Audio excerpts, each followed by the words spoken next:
Bismillahirrahmanirrahim. Assalamualaikum warahmatullahi wabarakatuh. Alhamdulillahi rabbil alamin. Wassalatu wassalamu ala ashrafil anbiya wal mursalin wa ala alihi wa sahbihi ajma'in. Kaum muslimin dan kaum muslimat rahimani wa rahimakumullah.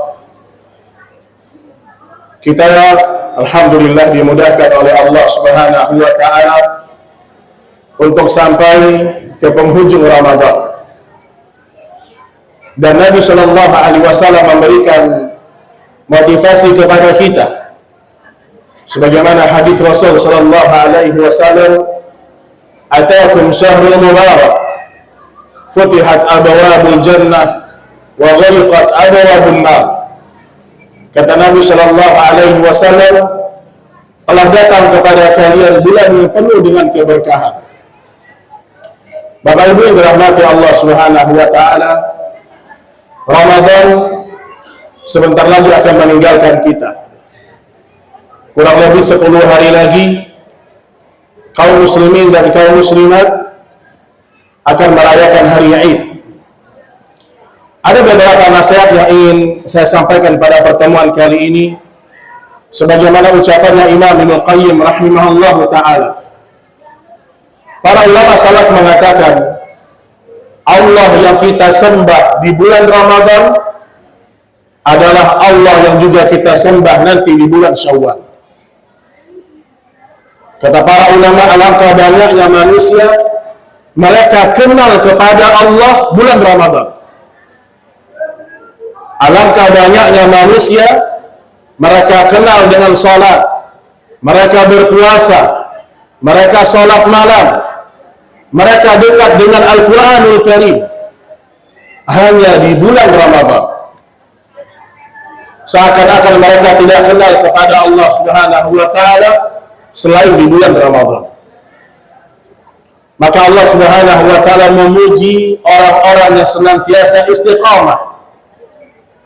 Bapak Ibu, kalau sudah 20 hari pertama ini kita sudah istiqamah baca Quran, kita sudah istiqamah puasa, kita sudah istiqamah salat tarawih, maka kebiasaan-kebiasaan yang seperti ini setelah Ramadan kita tetap lakukan.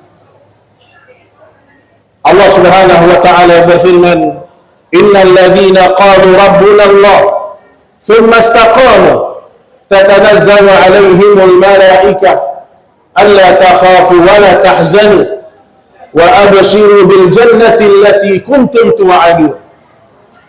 Sesungguhnya orang-orang yang istiqamah di jalan Allah. Yang paling ribut itu ibu-ibu biasanya, Masya Allah. Banyak ribut itu ibu-ibu. Ibu-ibu, Bu, dengarkan sedikit kalimat-kalimat dari ayat-ayat Al-Quran, supaya kita ini dirahmati oleh Allah Subhanahu wa ta'ala. Gak ada orang kalau didengarkan Quran harus dia dengar. Di antara penghormatan seorang muslimah, kalau dibacakan Al-Quran dia dengar. Ini masjid bukan pasar, jemaah. Kalau kita dengarkan ayat-ayat Allah 10 menit, kita dengarkan hadis-hadis Nabi 10-15 menit, siapa tahu Allah turunkan hidayah ke dalam hati kita. Jadi tolong didengarkan sejenak. Insya Allah sebentar lagi buka. Sabar-sabar ya, insya Allah. Jadi yang pertama sekali Allah mengatakan, orang-orang yang istiqamah ketika beribadah, maka para malaikat akan menaungi mereka. Kemudian Allah mengatakan, wa abshiru bil jannati allati kuntum tu'adun. Wahai para malaikatku, sampaikan kepada orang-orang yang istiqamah, sesungguhnya surga Allah telah dijanjikan untuk mereka. Jadi siapa yang sudah terbiasa baca Quran selama bulan Ramadan, maka di 10 terakhir dari bulan Ramadan semakin semangat. Ini menjadi poin terbesar bagi seorang yang ingin istiqamah. Kemudian yang kedua, Bapak Ibu yang dirahmati Allah, 10 malam terakhir dari bulan Ramadan sangat erat kaitannya dengan Lailatul Qadar, ya atau tidak? Lailatul Qadar. Allah Subhanahu wa taala berfirman, "Inna anzalnahu fi Lailatul Qadar." Sesungguhnya Al-Qur'an ini kami turunkan di malam Lailatul Qadar. Lailatul Qadari khairun min alfi syahr. Lailatul Qadar itu lebih baik dari 1000 bulan. Umur kita ini nggak lama di dunia, jemaah. Paling sebagian orang 60, 70 meninggal. Ada sebagian 80 tahun meninggal. Tapi ketika dia serius di malam-malam Lailatul Qadar, Allah Subhanahu wa taala akan memberikan taufik dan memberikan pahala yang berlipat-lipat kepada dia. Oleh karena itu, Aisyah radhiyallahu taala anha, salah seorang istri Nabi sallallahu alaihi wasallam, dia pernah tanya sama Nabi, "Ya Rasulullah, kalau kita mendapatkan malam Lailatul Qadar itu, apa yang kita baca ya Rasulullah? Apa zikir yang harus paling banyak kita baca di 10 malam terakhir Ramadan ini?" Maka kemudian Nabi Shallallahu Alaihi Wasallam mengajarkan kepada Aisyah sebuah doa, yang doa ini zikir terbaik ketika kita ingin mendapatkan Lailatul Qadar. Apa doanya ibu-ibu? Allahumma innaka afuun tuhibbul afwa fa'fu anni. Allahumma ya Allah, innaka afuun, sesungguhnya engkau zat yang maha memaafkan. Tuhibbul afwa, engkau suka memaafkan hamba-hambamu yang berdosa. Fa'fu anni, maka maafkanlah segala dosa dan kesalahanku. Bapak Ibu sekalian, di dunia ini tidak ada sesuatu yang lebih dicintai seorang muslim kecuali Allah mengampuni dosa-dosanya. Karena dosa itu yang menghalangi kita untuk sholat. Dosa itu yang membuat kita tidak khusyuk baca Quran. Dosa itu yang membuat kita jauh dari Allah Subhanahu wa ta'ala. Maka di 10 malam terakhir Ramadan ini banyak-banyak membaca apa? Allahumma innaka afuun tuhibbul afwa fa'fu anna, atau fa'fu anni. Ya Allah, maafkanlah segala kesalahan-kesalahanku, sesungguhnya engkau zat yang maha memaafkan. Ini yang kedua. Kemudian yang ketiga, berkaitan dengan 10 malam terakhir dari bulan Ramadan, ada amalan-amalan yang luar biasa. Di antaranya adalah iktikaf. Di antaranya iktikaf. Iktikaf secara umum maknanya adalah al-mabitu fil masjid. Seorang berdiam diri di dalam masjid untuk beribadah kepada Allah Subhanahu wa ta'ala. Iktikaf yang paling terbaik full.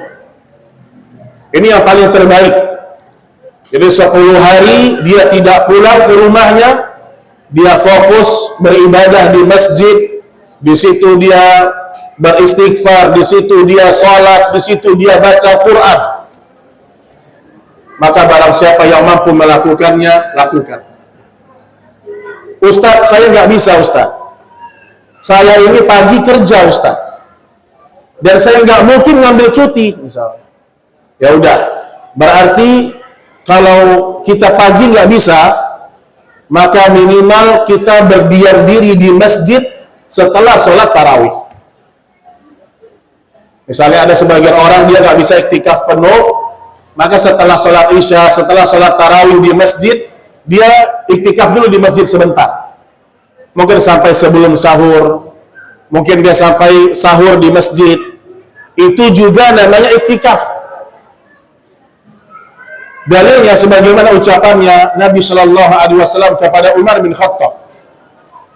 Disebutkan Umar, dia pernah bernazar dalam hidupnya sebelum dia masuk Islam untuk beriktikaf 1 malam di Masjidil Haram. Maka kemudian Nabi Shallallahu Alaihi Wasallam mengatakan, "Aufi nadrak, wahai Umar, tunaikanlah nazarmu." Berarti maksudnya apa? Tetap dinamakan iktikaf walaupun cuma 1 malam di masjid. Jadi barang siapa yang tidak bisa penuh iktikafnya, maka jangan dia tinggalkan sebagian waktu malam di rumah Allah Subhanahu wa Ta'ala. Nah, namun ada sebagian orang, dia mungkin tidak mengambil amalan iktikaf, tapi dia fokus untuk hubungan sosial dengan orang lain. Ada satu hadis dari Nabi Shallallahu Alaihi Wasallam, hadisnya Hasan. Ketika Nabi pernah ditanya, "Ya Rasulullah, ayyul a'mal ahabbul indallah?" Apa amal yang paling dicintai oleh Allah? Ini pertanyaannya, amal yang paling dicintai Allah. Apa jawaban Nabi Shallallahu Alaihi Wasallam? Engkau keluar dari rumahmu, kemudian engkau cari orang yang kelaparan, engkau kenyangkan perutnya. Engkau cari orang yang terlilit hutang, engkau lunasi hutangnya. Engkau cari orang yang butuh bantuan, engkau bantu orang-orang tersebut.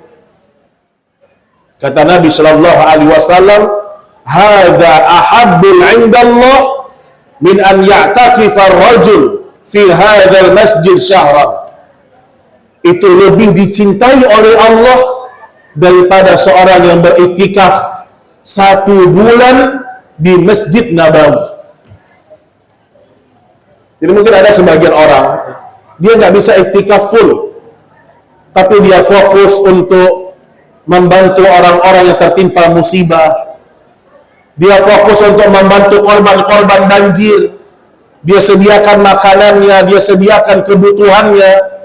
Itu lebih baik di sisi Allah daripada seorang yang beriktikaf 1 bulan di Masjid Nabawi. Jadi maksud saya, kalau seandainya seorang tidak bisa beriktikaf, masih ada amal-amal lain yang bisa dia lakukan. Seandainya dia bisa mengerjakan kedua-duanya, tapi nggak mungkin, dia pasti keluar masjid. Maka dia lihat mana yang Allah mudahkan baginya untuk beramal kepada Allah Subhanahu wa Ta'ala. Baik, poin yang terakhir, Bapak Ibu yang dirahmati Allah Subhanahu wa Ta'ala, Nabi Shallallahu Alaihi Wasallam pernah mengatakan, "Innamal a'malu binniyat." Sesungguhnya amal itu tergantung dengan niatnya. Jangan pernah untuk lupa memperbarui niat. Jangan pernah lupa memperbarui niat. Karena orang yang tidak memperbarui niatnya dalam ibadah, dia akan merasakan hambar ibadah itu. Kata Nabi Shallallahu Alaihi Wasallam, "Man qama Ramadhana imanan wa ihtisaban, ghufira lahu ma taqaddama min dzambi." Barang siapa yang berpuasa Ramadan karena iman dan mengharapkan pahala dari Allah Subhanahu wa Ta'ala, Allah akan mengampuni segala dosa-dosanya. Demikian yang bisa kita sampaikan pada pertemuan kali ini. Masih ada waktu beberapa menit, Bapak Ibu, ada sisa waktu beberapa menit menjelang berbuka. Doalah sama Allah masing-masing. Karena di antara doa yang mustajab, kita berdoa sebelum kita berbuka puasa. Doa sama Allah supaya diberikan keberkahan hidup, diberikan anak-anak soleh, dimudahkan semua urusan, diberkahi oleh Allah Subhanahu wa Ta'ala. Wallahu ta'ala a'lam bissawab. Ini yang bisa kita sampaikan pada pertemuan ini. Mudah-mudahan bermanfaat. Wassallallahu ala nabiyyina Muhammad. Subhanakallahumma wa bihamdik, asyhadu an la ilaha illa anta, astaghfiruka wa atubu ilaik. Assalamualaikum warahmatullahi wabarakatuh.